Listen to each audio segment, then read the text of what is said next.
Good morning.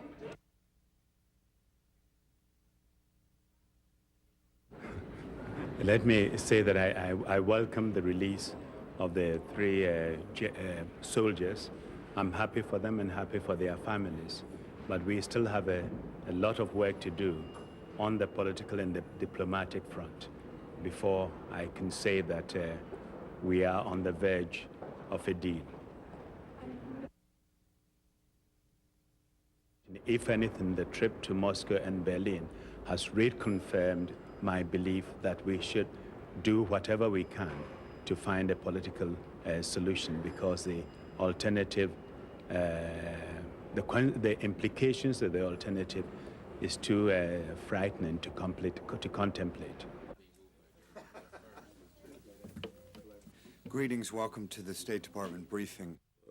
While there's a disagreement, what seems to be a good working relation. So on the first instance, we will want to get a sense from the Russians of where they think Belgrade is coming from. Has Belgrade finally gotten the message? Have they understood how isolated they are? Do they understand that with every passing day they get weaker and weaker, and NATO retains and gets stronger every day? Do they understand that the air campaign is only going to intensify? And if they do, what positions are they prepared to take? Let me say that today does mark World Press Freedom Day. We believe Russia can play an important role in resolving this conflict and implementing a political settlement. And this is a process. This meeting today is not an event, it's part of a process. Gesture to release the POWs. The fact that he released the prisoners, however, does not mean that we agree, and in fact we don't agree, with the policy prescriptions and suggestions that have been advocated by Reverend Jackson. We think that our effort is focused on the million people who were kicked out of their homes and expelled and deported to Albania and Macedonia. Jesse Jackson was not able to go to Kosovo.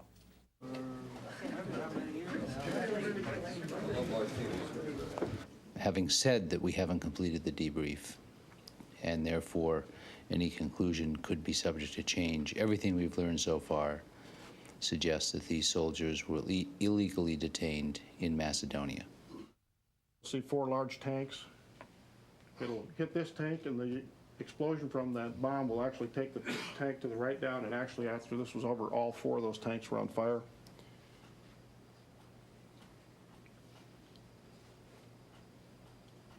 So there was petroleum in those tanks, and that petroleum is obviously not available anymore.